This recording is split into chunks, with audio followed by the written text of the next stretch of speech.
Good morning बच्चों। आज हम वैद्युत क्षेत्र की तीव्रता की गणना इस टॉपिक के बारे में पढ़ेंगे। चलिए वीडियो शुरू करते हैं।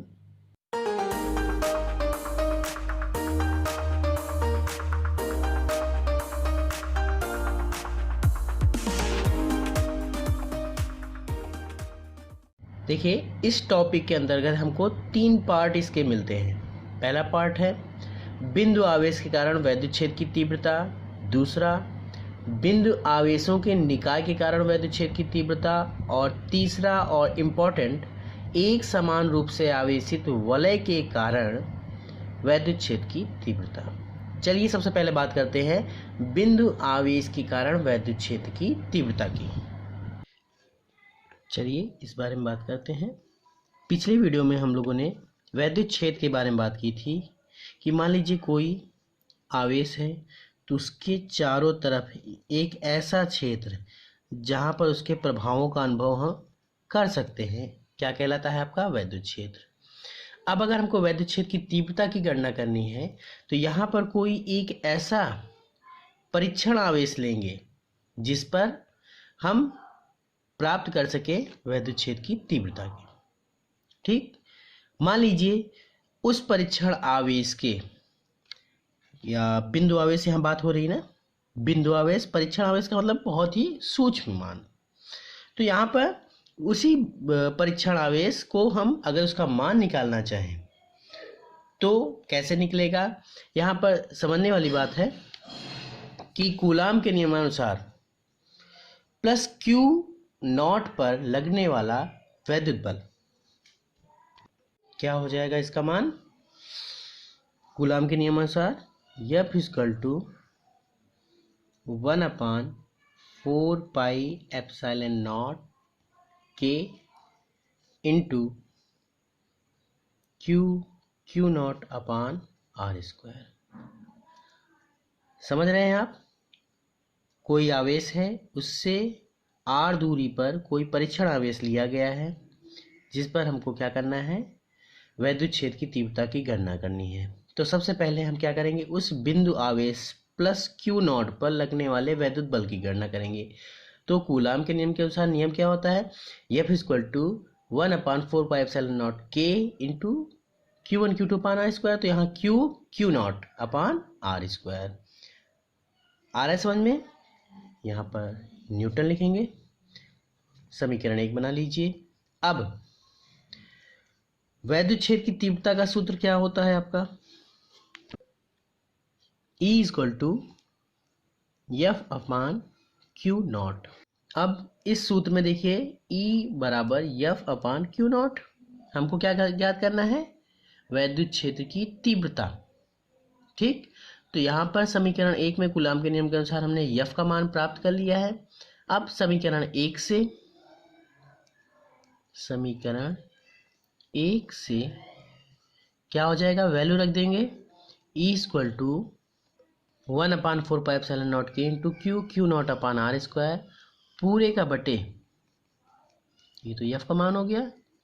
अब ये क्या हो जाएगा, Q0। यहाँ पर ध्यान दीजिए, अंश बटे हर और फिर अंश बटे हर, तो ये ऊपर जाएगा तो 1/Q0 हो जाएगा। तो Q0 से Q0 कैंसिल हो जाएगा, बचेगा क्या आपका, E = 1/4πε0 K इंटू Q0 तो कैंसिल हो गया r²। ये सूत्र आपका बिंदु आवेश के कारण उत्पन्न वैद्युत क्षेत्र की तीव्रता का व्यंजक हो जाएगा। ठीक, बात करते हैं अब अगले टॉपिक पर। अगला टॉपिक है बिंदु आवेशों के निकाय के कारण वैद्युत क्षेत्र की तीव्रता। जैसा कि आपने ऊपर मैंने आपको बताया था कि माना कोई आवेश Q है, उसकी चारों ओर का क्षेत्र आपका ये वैद्युत क्षेत्र हो गया।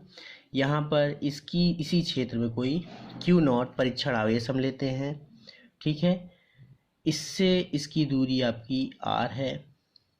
ठीक है, अब अगर इसी प्रकार से जैसे Q0 1 है, अब इस जो पूरा इसका निकाय का मतलब क्या होता है, निकाय अंग्रेजी में इसको कहते हैं सिस्टम।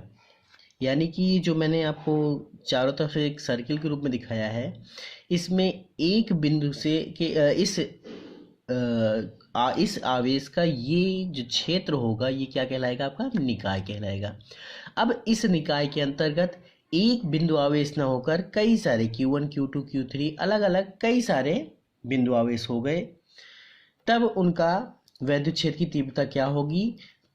हमको यहाँ पर ध्यान रखना है, यदि कई बिंदु आवेश किसी स्थान पर हों, ध्यान रखिएगा, कई बिंदु आवेश किसी स्थान पर हों तो उस बिंदु आवेशों के कारण वैद्युत क्षेत्र की तीव्रताएं इनकी अलग अलग, जैसे Q1 Q2 Q3 अलग अलग करके अगर हम निकालेंगे तो इनका Q3 एंड सो ऑन, इनका अलग अलग वैद्युत क्षेत्र की तीव्रता निकालेंगे तो क्या हो जाएगा, E1 E2 E3 and so on, और इनको क्या करेंगे, हम जोड़ देंगे। कहने का मतलब ये है कि इसे इनकी तीव्रताएं, निकाय की तीव्रता इनके अलग अलग तीव्रताओं के वैद्युत क्षेत्र की तीव्रताओं के योग के बराबर हो जाएगा। ठीक, इसे तीव्रताओं का अध्यारोपण का सिद्धांत कहते हैं। क्या कहते हैं, इसे तीव्रताओं का अध्यारोपण का सिद्धांत कहते हैं। चलिए अगले टॉपिक को देखते हैं, एक समान रूप से आवेशित वलय के कारण वैद्युत क्षेत्र की तीव्रता। ध्यान रखिएगा, वलय किसे कहते हैं, वलय रिंग जो अंगूठी पहनते हैं उसका जो आकार होता है वो क्या कहलाता है, आपका वलय कहलाता है। चलिए एक फिगर ड्रॉ करते हैं। देखिए चित्र में आपको साफ साफ प्रदर्शित हो रहा है कि किस तरह से हमको फिगर इसका तैयार करना है। अब चलिए चित्र समझते हैं। देखिए हेडिंग क्या है, एक समान रूप से आवेशित वलय के कारण वैद्युत क्षेत्र की तीव्रता। ठीक है, माना एक वलय लिया जाता है जिसका केंद्र O है, ठीक है, उससे कोई बिंदु यहाँ केंद्र से x दूरी पर कोई बिंदु P है जिस पर हमको वैद्युत क्षेत्र की तीव्रता की गणना करनी है। ठीक, इतना क्लियर हुआ। अब इसकी गणना करने से पहले हमको पूरे का मान निकालने से पहले सबसे पहले किसी एक बिंदु को लेते हैं। ध्यान रखिएगा, आज आपको एक नई चीज़ बताने चल रहा हूँ। अगर हम किसी का भी मान निकालते समय किसी बिंदु के लिए लेते हैं, पॉइंट के लिए, हमने पिछली कक्षाओं में भी पढ़ रखा था, क्या करते हैं, हम अवकलन करते हैं। डी क्यू आवेश इस पे क्या है, क्यू आवेश है, लेकिन एक बहुत ही सूक्ष्म बिंदु लेते हैं बिंदु आवेश के रूप में। इसको हम क्या दिखाते हैं, इसके सापेक्ष इसका मान बहुत कम है, इसलिए क्या करते हैं, इसको डी क्यू। डी क्या प्रदर्शित करता है, इसके अवकलन की व्यवस्था को। अवकलन के मान को हम निकालने के बाद क्या करते हैं, समाकलन निकालते हैं। आइए चलते हैं आगे समझते हैं। माना कोई बिंदु ए है जिस पर डी क्यू आवेश है, ठीक है, यहाँ से बिंदु पी की दूरी क्या है, यहाँ से तो x है, यहाँ से इसका मान हो जाएगा r। क्लियर हुआ। अब इस डी क्यू आवेश के कारण बिंदु P पर वैद्युत क्षेत्र की तीव्रता की दिशा कौन सी लगेगी, इधर लगेगी, और मान क्या हो जाएगा, DE। ध्यान रखिएगा, DE, डी क्या प्रदर्शित कर रहा है, अगर आवेश छोटा है तो वैद्युत क्षेत्र की तीव्रता भी क्या होगी, बहुत ही सूक्ष्म लगेगी। ठीक, अब इस केंद्र O से इसका एक अनुदिश घटक बनेगा आपका DE cos थीटा, और एक लंबवत घटक बनेगा DE sin थीटा। पिछली कुछ हेडिंगों में हमने इसके बारे में बात की थी कि ये ऊर्ध्वाधर घटक सदैव क्या होगा, परस्पर समान और विपरीत होने के कारण ये निरस्त हो जाएंगे। बचेगा क्या, केवल आपका DE cos थीटा। ठीक, अब सबसे पहले बात करते हैं DQ आवेश के कारण बिंदु P पर वैद्युत क्षेत्र की तीव्रता क्या होगी। तो इसका मान हो जाएगा, वैद्युत क्षेत्र की तीव्रता क्या होगी, क्योंकि DQ छोटा है तो ये भी मान क्या होगा, आपका सूक्ष्म होगा। DE equal to 1/4 pi epsilon naught K into DQ upon R square. DQ upon R square क्यों आया, क्योंकि हमने क्या किया था, इसकी फर्स्ट हेडिंग जो अभी हम पढ़ते चले आ रहे हैं वैद्युत क्षेत्र की तीव्रता की गणना में, वहाँ में फर्स्ट हेडिंग हमने क्या किया था, बिंदु आवेश के कारण वैद्युत क्षेत्र की तीव्रता प्राप्त की थी। क्या हुआ था, E equal to 1/4πε0k into Q upon R square. तो वही सूत्र हम यहाँ पर भी लागू कर रहे हैं। इसके कारण क्योंकि वैद्युत क्षेत्र की तीव्रता प्राप्त हो रही है, दो होते हैं तो Q1 Q2 लगता है, कूलाम का नियम लगता है, लेकिन सिंगल है उसके कारण लग रहा है तो डी क्यू क्या है, क्योंकि छोटा है तो डी लगा है इसलिए। ठीक है, इसको समीकरण 1 बनाते हैं। अब मैंने आपको बताया ये ऊर्ध्वाधर घटक परस्पर समान और विपरीत हो गए, ये क्या होंगे, परस्पर निरस्त हो जाएंगे। अब डी ई कॉस थीटा के लिए बचा। ठीक, तो संपूर्ण वलय के कारण, ये तो हमने अवकलन किया है, मैंने आपको बताया। अवकलन के बाद अब संपूर्ण वलय की बात करेंगे। तो संपूर्ण वलय के कारण बिंदु P पर, एक बिंदु पर तो ये लग रहा है, अब संपूर्ण वलय के कारण बिंदु P पर वैद्युत क्षेत्र की तीव्रता कैसे निकलेगी, E इक्वल टू जो भी वैल्यू आएगी उसका इंटीग्रेशन करेंगे, डी ई कॉस थीटा। ठीक, क्लियर हुआ। साइन थीटा परस्पर निरस्त हो गए, कॉस थीटा ही हम काउंट करेंगे। ये क्या हो जाएगा आपका, D E cos theta. D E की वैल्यू हम यहाँ पर रख देंगे, E equal to integration, D E का मान क्या हो जाएगा, 1/4πε0k इंटू कॉस थीटा। इसको समीकरण 2 बना लेंगे। अब यहाँ पर बात आती है कॉस थीटा शब्द आ रहा है, तो इसको समझिए। यहाँ पर देखिए इसका और केंद्र से एक कोण यहाँ अंतरित हो रहा है ना, इसको हमको पहले ही दिखाना था क्योंकि कॉस थीटा और साइन थीटा पहले ही आ गया था, तो थीटा कहीं ना कहीं दिखाना ही था। तो यहाँ पर ये आपका आ जाएगा आपका थीटा। ठीक, सेम प्रोसेस यहाँ पर भी आपका थीटा होगा। क्यों होगा, ये दोनों कोण परस्पर क्या होंगे, बराबर परंतु विपरीत। ऐसी अवस्था कब आती है, कौन सा कोण कहलाता है, ये शीर्षाभिमुख कोण। ठीक, अब यहाँ पर देखिए ये एक समकोण त्रिभुज दिखाई दे रहा है आपको, देख रहे हैं, जहाँ इस वलय की त्रिज्या कितनी है, a, डी क्यू से P की दूरी r है और O से P की दूरी x है। तो यहाँ साफ साफ प्रदर्शित हो रहा है समकोण त्रिभुज, और हमको मान किसका प्राप्त करना है, कॉस थीटा का। तो यहाँ पर कॉस थीटा का मान आ जाएगा, कॉस थीटा बराबर क्या होता है, सूत्र आधार बटे कर्ण। तो यहां से देखेंगे तो आधार क्या है आपका, ये है x, और कर्ण क्या है आपका r। ठीक, क्लियर हुआ। यानी कि हम कह सकते हैं वलय की त्रिज्या के अनुरूप इस पर कोई प्रभाव नहीं पड़ता है। ठीक है, x अपान r, कॉस थीटा बराबर क्या प्राप्त होगा आपको, x अपान r। समीकरण 2 में ये वैल्यू रख देंगे तो क्या हो जाएगा, E इक्वल टू, यहाँ देखिए छूट जा रहा था, D Q upon R square, यहाँ पर भी ध्यान दीजिए, D Q upon R square इसके बाद लगेगा, और यहाँ पर भी D Q upon R square into x upon R. Solve करने पर क्या हो जाएगा, integration 1/4πε0k into D Q x upon R cube. ठीक, अब यहाँ पर हम समझते हैं समाकलन किसका किसका होता है। समाकलन केवल राशि का होता है, डी क्यू यानी कि क्यू के सापेक्ष हमको अवकलन करना है। ये क्या है आपका 1/4πε0, ये क्या है आपका नियतांक है, इसका समाकलन नहीं होगा, ये नियत अंक है। के भी आपका परावैद्युतांक है, इसका भी मान परिवर्तित नहीं होगा।